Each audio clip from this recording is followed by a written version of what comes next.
বাংলাদেশ পাকিস্তান দ্বিতীয় ওয়ানডে ম্যাচে একটা বিতর্কিত ঘটনা ঘটেছে, কিছুটা অস্বাভাবিক। মানে এরকম ঘটনা আমরা খুব একটা ক্রিকেট মাঠে সচরাচর দেখতে পাই না।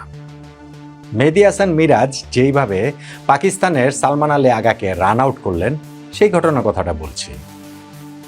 আসলে কি ওটা রান আউট হয়েছে, জেনুইন রান আউট হয়েছে, নাকি সেইটা স্পিরিট অফ ক্রিকেটের বিপক্ষে গিয়ে রান আউট হয়েছে? জেনুইন রান আউট হয়েছে কিনা আসলে এই প্রশ্নটা করাটাই ঠিক না, কেননা রান আউট হয়েছে। আপনি যদি বাই বুক ধরেন, ক্রিকেটের ব্যাকরণ যদি মানেন, ক্রিকেটের আইন কানুন যদি হিসাবে ধরেন, তাহলে তো অবশ্যই সেটা রান আউট হয়েছে। সো এই প্রশ্নটা অবান্তর যে জেনুইন রান আউট হয়েছে কি হয়নি। প্রশ্ন যেটা হওয়া উচিত সেটা হচ্ছে গিয়ে এই রান আউটটা কি আসলে ক্রিকেটীয় স্পিরিটের বিপক্ষে গিয়ে হলো কিনা। মেহেদী হাসান মিরাজ বাংলাদেশের ক্যাপ্টেন, আউট অফ ডেসপারেশন থেকে তিনি ওই কাজটা করলেন কিনা, যেইটা আইন সিদ্ধ কিন্তু ক্রিকেটের স্পিরিট বিরোধী। আমার একটা খুব সিম্পল আর্গুমেন্ট এই জায়গাটাতে রয়েছে, আমার সঙ্গে আপনি এটা মিলিয়ে নিতে পারেন। নট নেসেসারিলি যে আমার সঙ্গে আপনার একমত হতেই হবে তা নয়, কিন্তু আমার আর্গুমেন্ট আপনি শুনে দেখতে পারেন। ঘটনাটা ঘটেছে ইনিংসের 39তম ওভারে, যখন মেহেদী হাসান মিরাজ বোলিং করছিলেন। পাকিস্তান তখন তাদের ওপেনিং পার্টনারশিপে 100+ একটা জুটি হয়েছে, তারপরে খুব দ্রুত 3টে উইকেট হারিয়ে ফেলেছিল। সেইটা সামাল দিয়ে আবার সালমান আলী আগা এবং মোহাম্মদ রিজওয়ানের আরও একটা 100+ পার্টনারশিপ হয়ে গিয়েছিল। বাংলাদেশ তখন ডেসপারেটলি উইকেটের জন্য সার্চ করছিল, যে কোনোভাবে বাংলাদেশের উইকেট নিতে হবে, তা না হলে পাকিস্তান তো থ্রেট করছিল যে 300+ বটেই, সেইটা 330-340 রানও না এই উইকেটটাতে হয়ে যায়। ওই সময়টাই ঘটনাটা ঘটে, সালমান আলী আগা তিনি রান আউট হয়ে যান, মেহেদী হাসান মিরাজ তাকে রান আউটটা করেন। ঘটনাটা কি ঘটেছে সেটা আমার ধারণা, মানে যারা এই আলোচনাটা শুনছেন তারা দেখেছেন। তারপর আমি যে জিনিসটা একটু রিক্যাপ করি, যদি সেটা হচ্ছে গিয়ে বোলিং করছিলেন মেহেদী হাসান মিরাজ, ব্যাটিংয়ে ছিলেন মোহাম্মদ রিজওয়ান। তার ব্যাট থেকে আসা বলটি এই মিড অনের দিকে যাচ্ছিল, সেই সাইডেই ছিলেন নন স্ট্রাইকিং এন্ডের ব্যাটসম্যান সালমান আলী আগা। যখন রিজওয়ানের ব্যাট থেকে ছুটে আসা বলটি এই দিকে আসে, মেহেদী হাসান মিরাজ দৌড়ে গিয়ে সেইটা বলটা ঠেকানোর চেষ্টা করেন এবং তার পায়ে লেগে বলটা ঠেকে যায়। মিরাজ এবং সালমান আলী আগা মোটামুটি একসঙ্গেই হয়ে যান ওই জায়গাটাতে। মিরাজের পায়ে লেগে সেইটা সালমান আলী আগার প্যাডে লাগে, বলটা তার ব্যাটেও লাগে। এরপরে পাকিস্তানের ব্যাটসম্যান একটু নিচু হয়ে বলটা তুলে দেওয়ার চেষ্টা করছিলেন মিরাজের দিকে। মিরাজ তখন তার আগেই বলটা হাতে নিয়ে, সালমান আলী আগার আগেই বলটা তুলে নিয়ে তিনি নন স্ট্রাইকিং এন্ডসের বেলসটা ফেলে দিলেন, স্ট্যাম্পের দিকে ছুড়ে মারলেন। ডিরেক্ট থ্রোতে হচ্ছে গিয়ে আন্ডার আর্ম থ্রোতে সেটা হচ্ছে গিয়ে বেলসটা পড়ে গেল এবং আউটের অ্যাপিল তিনি করলেন। পাকিস্তানের ব্যাটসম্যান সালমান আলী তিনি হচ্ছে গিয়ে ভিজিবিলি খুবই শকড ছিলেন এবং সেই জায়গাটাতে তিনি খুবই বিস্মিত হয়েছেন, ক্ষুব্ধ হয়েছেন, ক্রুদ্ধ হয়েছেন। তিনি তার গ্লাভস ছুঁড়ে ফেলেছেন, বেরিয়ে আসার সময় আমি দেখছি হেলমেটও ছুঁড়ে ফেলছিলেন। কারণ ওই যখনই ঘটনাটা ঘটেছে, আম্পায়ার যখন সেটা টিভি আম্পায়ারের কাছে রেফার করলেন, সাথে সাথে তিনি জানেন যে তিনি আউট হয়ে গেছেন, কেননা তিনি ক্রিজ থেকে তখন অনেক বাইরে রয়েছেন। এখন ওই জায়গাটাতে মিরাজের প্রতি তিনি তার ওই ক্ষোভের জায়গাটা দেখাচ্ছিলেন। মিরাজ তার আর্গুমেন্টটা প্লেস করছিলেন যে কি কারণে তিনি এই রান আউটটা করেছেন এবং এই জায়গাটাতে কেন তার এই কাজটা তিনি করেছেন, সেটা মিরাজের মতো করে বলছিলেন। সালমান আলী আগা তিনিও হচ্ছে গিয়ে এই জায়গাটাতে খুব ক্ষুব্ধ হয়েছিলেন।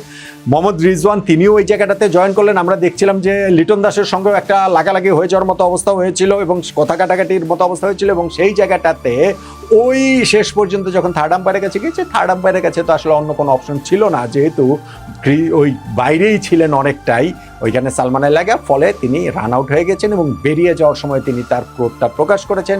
হেলমেট ছুঁড়ে মেরেছেন তিনি, গ্লাভস ছুঁড়ে মেরেছেন তিনি, খুবই হতাশ হয়ে রাগে গজরাতে তিনি ড্রেসিং রুমে চলে গেছেন পাকিস্তানের সালমান আলী আগা। এখন আলোচনাটা আসছে কিসের জন্য, স্পিরিট অফ ক্রিকেটের কথাটা আসছে কিসের জন্য, মিরাজের এই কার্যক্রমটা স্পিরিট অফ ক্রিকেটের বিরুদ্ধে গিয়েছে কিনা, এই আলোচনাটা আসছে কি কারণে? কেননা বলটা যখন মেরেছেন ওইখানটাতে মোহাম্মদ রিজওয়ান পা দিয়ে সেইটা ঠেকালেন মেহেদী হাসান মিরাজ, মিরাজের পা থেকে সেইটা সালমান আলী আগার প্যাডে লেগে তার ব্যাটেও লাগলো।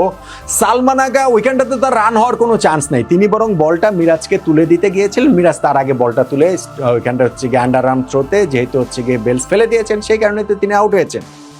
ফলে এখানে তো রান নেওয়ার কোনো চেষ্টাটা তিনি করেন নাই পাকিস্তানের ব্যাটসম্যান মিরাজ। তাহলে তাকে কি কারণে, তাকে তো বলটা তুলে দিতে গিয়েছেন, তাকে কি কারণে আউট করলেন? এই কারণে স্পিরিট অফ ক্রিকেটের বিরুদ্ধে এটা গিয়েছে কিনা সেই আর্গুমেন্টের জায়গাটা আসছে।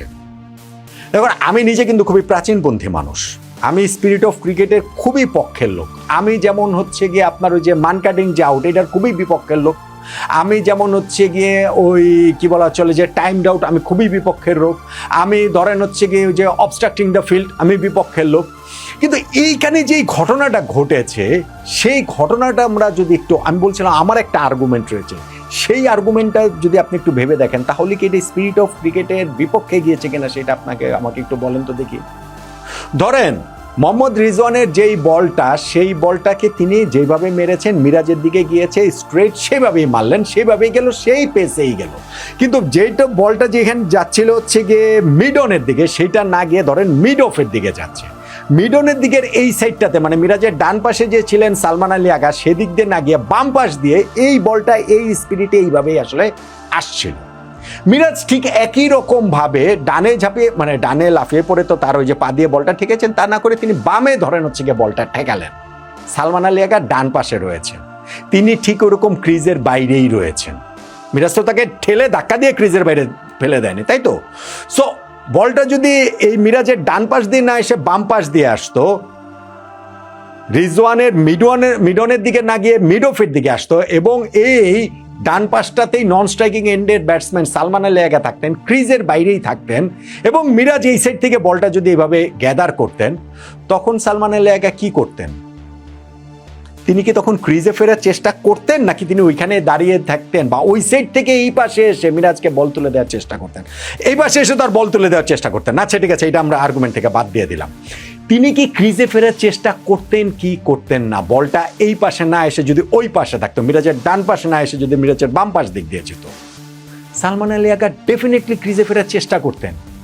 কারণ তিনি জানতেন যে ক্রিজে যদি তিনি না ফিরতে পারেন, তাহলে তিনি রান আউট হয়ে যাবেন, মিরাজ রান আউটের চেষ্টাটা করবেন। সো যখন বলটা তার দিকে আসলো, যেই ঘটনাটা ঘটেছে, সেখানে তিনি ক্রিজে ফেরার চেষ্টাটা কেন করেন নাই? তিনি মিরাজের উপরে কেন তার ওইখানটাতে মনে হচ্ছে, ভাই তিনি তো ক্রিজের বাইরে আছেন, তিনি ক্রিজের ভিতরে থেকে তারপরে যদি তিনি বলটা মিরাজকে দেওয়ার চেষ্টাটা করতেন, আমি মেনে নিতাম, হ্যাঁ ঠিক আছে সেটা করলেন। কিন্তু তিনি ক্রিজের বাইরে রয়েছেন, এবং সেইখানটাতে মিরাজ একটা মানে তার পা দিয়ে বলটা ঠেকিয়েছে, পা দিয়ে যদি বলটা না ঠেকাতো, বলটা যদি মিডন পেরিয়ে লগনের দিকে চলে যেত, তাহলে তো তার রান নিতেন না? অবশ্যই রান নিতেন। সো এইখানটাতে মিরাজের এই ব্রিলিয়েন্ট যে এফোর্টটা, এবং যখন তিনি দেখলেন যে সালমান আলী আগা তিনি ক্রিজের বাইরে রয়েছেন, আনার স্রোতে তিনি রান আউট করে দেওয়ার চেষ্টাটা তিনি করবেন না। এবং সেই কারণেই আমার কাছে এইটা, আমি আবারও বলছি, আমি স্পিরিট অফ ক্রিকেটের ভীষণ রকম পক্ষের লোক, আমি ভীষণ রকম প্রাচীনপন্থী লোক, কিন্তু সালমান আলী আগা যেটা করেছেন সেইটা আমার কাছে মনে হচ্ছে তার ব্রেইন ফেড হয়ে গিয়েছিল। আমার কাছে মনে হচ্ছে তিনি ওই সময় নির্বুদ্ধিতার পরিচয় দিয়েছেন, ক্রিকেটেও নির্বুদ্ধিতা। তার কাজ বল তুলে দেয়া না, তার কাজ ক্রিজে ফেরা। এবং আমি বলছি যে বলটা যদি অন্য পাশে যদি যেত, মিরাজ যদি ঠিক একইভাবে ফিল্ডিং করতেন, সালমান আলী আগা ক্রিজে ফেরার চেষ্টাটা করতেন, কারণ ওইটাই তার প্রাইমারি কাজ, বল তুলে দেওয়াটা তার কাজ না। ফলে ওই জায়গাটাতে সালমান আলী আগা আমার মনে হয়েছে যে তিনি তার ব্রেইন ফেড হয়েছিল, তার ওই জায়গাটাতে তিনি কি করবেন বুঝতে পারেন নাই, সেই জন্য গিয়ে তিনি এরকমভাবে রান আউট হয়ে গিয়েছেন, এবং সেইখানটাতে মিরাজের উপরে স্পিরিট অফ ক্রিকেটের এগেনস্টে গিয়ে কাজ করেছেন, এরকম একটা দোষ চাপানোর চেষ্টা করেছেন। এবং আমি জানি যে এটার সঙ্গে অনেকেই হয়তোবা একমত হবেন, ঠিক আছে, সেই দৃষ্টিভঙ্গি থাকতে পারে, আমার তাতে কোনো আর্গুমেন্ট নেই। কিন্তু আমার আর্গুমেন্টটা হচ্ছে কি, যেটা আমি শুরুতেই বলছিলাম, যে খুব প্লেন অ্যান্ড সিম্পল, যে বলটা যদি ডান পাশে না এসে বাম পাশে আসতো, সালমান আলী আগা যদি ঠিক এরকমই ক্রিজের বাইরে থাকতেন, তাহলে কি তিনি ক্রিজে ফেরার চেষ্টা করতেন, নাকি ওইখানে দাঁড়িয়ে দাঁড়িয়ে তিনি দেখতেন মিরাজ কি করে? সো ওইখানে যেহেতু তিনি ক্রিজে ফেরার চেষ্টা করতেন, নইলে মিরাজ রান আউট করে দিলে তো আর এটা নিয়ে বিতর্ক কিছু হতো না। সো এইখানটাতেও যখন তিনি ওই ক্রিজের বাইরে ছিলেন, তার প্রথম কাজ ছিল ক্রিজে ফেরার চেষ্টাটা করা। সেই চেষ্টা যে তিনি যখন করেন নাই, তখন আমার কাছে মনে হয় যে এটা ঠিক স্পিরিট অফ ক্রিকেটের এগেনস্টে কিছু না, বরং আমার কাছে মনে হয় মেহেদী হাসান মিরাজ এই জায়গাটাতে ভীষণ রকম একটা উপস্থিত বুদ্ধির পরিচয় দিয়েছেন। তিনি যখন বলটা ফিরিয়েছেন এবং তিনি দেখতে পেয়েছেন যে সালমান আলী আগা বাইরে রয়েছেন, ফলে তিনি হচ্ছে গিয়ে রান আউট করার সেই চান্সটা নিয়েছেন। এইটা যে তাদের 109 রানের জুটি হয়ে গিয়েছে বা 100+ জুটি হয়ে গেছে সেই কারণেই করেছেন তা নয়।